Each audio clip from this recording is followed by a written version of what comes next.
ముఖ్య నాయకులు అదేవిధంగా పాత్రికేయ మిత్రులందరికీ కూడా పేరు పేరున మొదట నమస్కారం తెలియజేసుకుంటున్నాను. ఈరోజు గత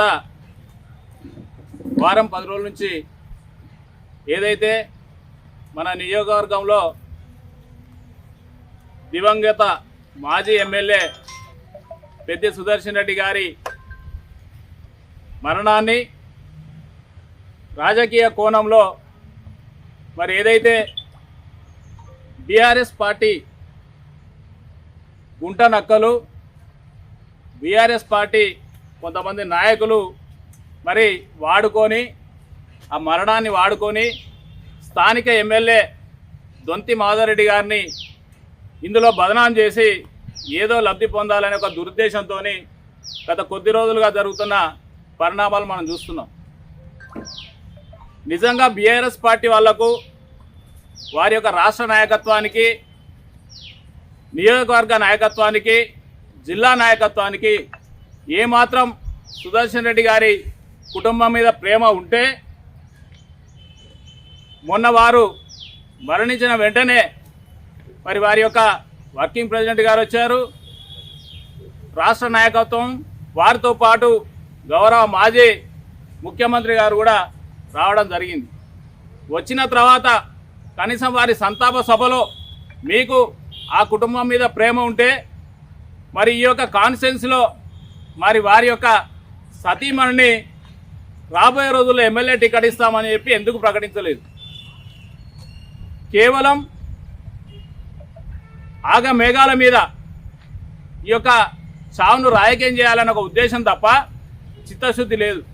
మరి అదే రోజు ఏదైతే సుదర్శన్ రెడ్డి గారు హాస్పిటల్లో చేరిన వెంటనే గౌరవ రాష్ట్ర ముఖ్యమంత్రి రేవంత్ రెడ్డి గారు, అదేవిధంగా స్థానికంగా ఎమ్మెల్యేగా ఉన్నటువంటి ఎమ్మెల్యే మాధవరెడ్డి గారు, వీరిద్దరు కూడా మరి అప్పటికప్పుడు మాట్లాడుకొని సుదర్శన్ రెడ్డి గారు ఏ పార్టీ అయినప్పటికీ కూడా మరి ఒక మానవతా దృక్పథంతో వారి యొక్క గతంలో ఈ ప్రాంతంలో సేవలు అందించడానికి ఒక ఉద్దేశంతో మరి వారిని గ్రీన్ ఛానల్ ద్వారా వెంటనే కనీసం గ్రీన్ ఛానల్ ఇవ్వాలంటే చాలా ముఖ్యమైన పెద్ద రాష్ట్ర స్థాయి, జాతీయ స్థాయి నేతలకు ఇచ్చే అలాంటి గ్రీన్ ఛానల్ను వెంటనే ఏర్పాటు చేసి హాస్పిటల్కి అందిస్తే ఎక్కడ కాంగ్రెస్ పార్టీ వారికి పేరు వస్తుందో అని చెప్పి, ఎక్కడ స్థానిక ఎమ్మెల్యే దొంతి మాధవరెడ్డి గారికి పేరు వస్తుందో అని చెప్పి ఒక కుట్రతోని ఆ రోజు నుంచే ఈ కుట్రకు బీజం వేయడం జరిగింది. ఎందుకంటే ఆ రోజు సోషల్ మీడియా కానీ, టీవీలు కానీ అన్నీ కూడా మరి గౌరవ ముఖ్యమంత్రి గారిని పోవడం చూసి మంచి పని చేశాడని చెప్పి ఎప్పుడైతే చెప్పడం స్టార్ట్ చేసిరో బీఆర్ఎస్ పార్టీ నాయకత్వానికి మింగుడు పడలే. ఆ వెంటనే స్టార్ట్ చేసి ఏదైతే చనిపోయిన రోజు కూడా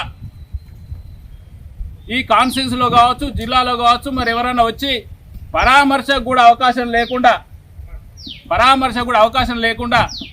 ఒక యాత్ర ద్వారానే తీసుకొచ్చి కనీసం అందరు చూడడానికి కూడా అవకాశం కల్పించలే. కేవలం రాజకీయ కోణం, రాజకీయంగా లబ్ధి పొందాలని తప్ప. మరి అదే కాకుండా ఆ రోజు ఎంత ఇబ్బంది ఉన్నప్పటికీ కూడా మరి ఆ రోజు ఆ రాత్రి అయినా కూడా మరి రాష్ట్ర ప్రభుత్వం ముఖ్యమంత్రి గారు రేవంత్ రెడ్డి గారు చొరవ తీసుకొని ఆ రోజు హాస్పిటల్లో చేరిన వెంటనే గౌరవ ఎమ్మెల్యే గారు దొంతి మాధవరెడ్డి గారు మరి వారికి విదేశీ పర్యటన సందర్భంగా వెళ్లాల్సి ఉంది కాబట్టి మరి అప్పుడు దిష్టి బొమ్మలు రకరకాల చర్యలకు పాల్పడుతున్నారు. సిగ్గు శరం ఉండాలి. ఈ రోజు నుంచి మేము చెప్తున్నాం కదా, ఇప్పటిదాకా ఈ కాన్స్టిట్యున్సీలో ఎప్పుడు కూడా స్థానిక నాయకుల దిష్టి బొమ్మలు దానం చేసిన పరిస్థితులు లేవు. స్థానిక ఎమ్మెల్యే సీనియర్ నాయకుడు మీ పెద్ది సుదర్శన్ రెడ్డి గారు కూడా నాయకుడు. అలాంటి నాయకుని అవాలనే చేస్తూ కావాలని దిష్టి బొమ్మతోని మరి దహనం చేసి మరి ఏ విధమైన సంస్కృతి మీరు నేర్పుతున్నారో మాకు అర్థం కావట్లేదు. ఇప్పటి నుంచి మేము చెప్తున్నాం, ఈ ప్రెస్ మీట్ తర్వాత నెక్స్ట్ మీరు ఏ పిలిపించినా కూడా ఆ రోజు కాంగ్రెస్ పార్టీ నాయకత్వం కూడా మొత్తం రోడ్డు మీద ఉంటుంది. మీరు ఏ పార్టీ చేస్తారో ధర్నాలు, రాస్తారోకలు మేము కూడా చూస్తామని ఈ సందర్భంగా వారిని హెచ్చరిస్తున్నాం. మీ సుదర్శన్ రెడ్డి గారు జిల్లా మొత్తంలో కూడా బీఆర్ఎస్ పార్టీ అధ్యక్షునిగా ఉండి ఉద్యమాన్ని నడిపినా అని చెప్పి మీరే చెప్తున్నారు. కనీసం పోయినసారి మరి బీఆర్ఎస్ పార్టీ ప్రభుత్వం ఉండే అంత ప్రేమ ఉంటే మీకు కనీసం మంత్రి పదవి ఇవ్వలే. ఇలా ఎర్రబల్లి దయాకర్ రావు ఆయన వచ్చి చెప్తాడు, ఆ రోజు తెలంగాణ ఉద్యమంలో ఏడున్నాడు, అయినా తీసుకొచ్చాను మీ నాయకుడు మరి దయాకర్ రావును మంత్రి చేసింది తప్ప ఈ సుదర్శన్ రెడ్డి గారిని చేయలే. సరే పోనీ, అయినప్పటికీ కూడా ఈ జిల్లాలో జిల్లా పరిషత్ ఎన్నికలు వస్తే నల్లబెల్లి మండలం నుంచి మరి సుదర్శన్ రెడ్డి గారి సతీమణి ఇప్పుడున్నటువంటి శ్రీమతి స్వప్న గారు మరి జెడ్పీటీసీగా గెలిచారు. అప్పుడు కూడా మీకు జిల్లా నాయకుడు ఈ రాష్ట్రంలో మరి జిల్లాలో ఉద్యమాన్ని ఉరువుతొలగించిన నాయకుడు ఈ కుటుంబానికి మరి మనం ఏదైనా చేయాలని చెప్పి జిల్లా పరిషత్ చైర్మన్ కూడా ఇవ్వలే.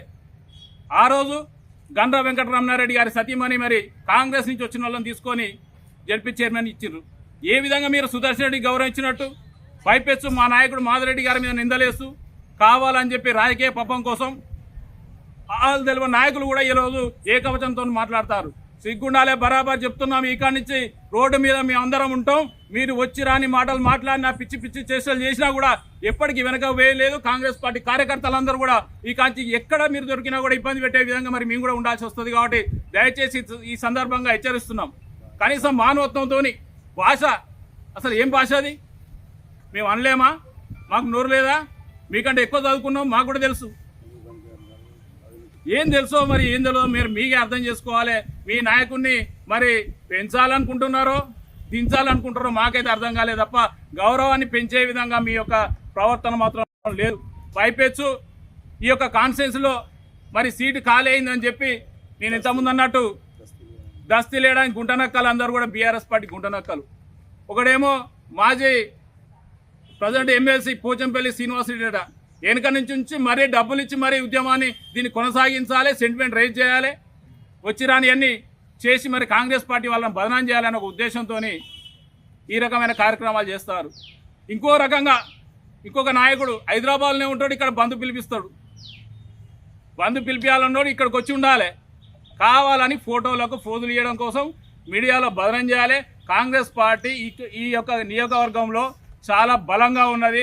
ఎమ్మెల్యే దొంతి మాధవరెడ్డి గారి ఆధ్వర్యంలో మరి అనేక అభివృద్ధి సంక్షేమ పథకాలు జరుగుతున్నాయి, అభివృద్ధి జరుగుతున్నది. కాబట్టి ఓర్వలేక ఇలాంటి చేష్టలు చేస్తున్నారు. ఖబర్దార్ ఈ సందర్భంగా చెప్తున్నాం, మీరు కనుక మారకపోతే వచ్చే రోజుల్లో ఇక హెచ్చరికలు కూడా ఉండవు. మేము కూడా మీతో పాటు బరాబరి రోడ్డెక్కుతాం. కాబట్టి మరి మర్యాద మీరు అందరూ కూడా ఒళ్ళు దగ్గర పెట్టుకొని మరి రాబోయే రోజులు ఉండాలి తప్ప అడ్డగోలుగా మాకు నోరుంది కదా ఫోటోలో ఫోజులు ఇచ్చి మాట్లాడుతూ ఉండే మాత్రం ఇప్పటి నుంచి కుదరని ఈ సందర్భంగా తెలియజేస్తూ మరొకసారి మాధవరెడ్డి గారి పేరు తీసిన మరి వారి మీద ఎలాంటి చెడు కార్యక్రమాలు చేసినా కూడా ఊకునే పరిస్థితి ఉంది. కాబట్టి ఈ సందర్భంగా బీఆర్ఎస్ పార్టీ నాయకత్వాన్ని, నియోజకవర్గ నాయకత్వాన్ని అందరినీ కూడా హెచ్చరిస్తున్నాం. మేమందరం కూడా కాన్స్టిట్యున్సీ వైజ్గా కూడా కాంగ్రెస్ పార్టీ క్యాడర్ దెబ్బేందో మీకు మొన్న మున్సిపాలిటీ ఎన్నికల్లో తెలుసు. మరొకసారి మరి మా యొక్క సహనాన్ని మరి పరీక్షించొద్దు. ఖచ్చితంగా మరి ఆ సహనాన్ని పరీక్షిస్తే సామ వేద దండోపాయాలన్నీ కూడా మాకు కూడా తెలుసు. కాబట్టి ఇప్పటి నుంచైనా జాగ్రత్తగా ఉండి ప్రజాస్వామ్యయుతంగా రాజకీయాలు చేస్తారని చెప్పి ఈ సందర్భంగా ఆశిస్తున్నాను. థ్యాంక్ యూ, నమస్కారం. జై కాంగ్రెస్.